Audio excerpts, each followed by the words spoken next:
What do you do after you've contracted with a legendary magical beast? Well, if you're our protagonist, you sign up for 2 guilds so you can keep it fed.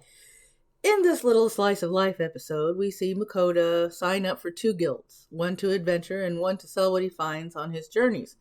The town is a little nervous about the familiar, but they are allowed to enter and have a look around. The town is quaint, and it is a nicely paced way of moving along the story. I keep waiting for something to happen, but that might just be me. I'm enjoying the anime. 3.5 out of 5 espresso shots. Don't forget to like, subscribe, and hit the bell for more.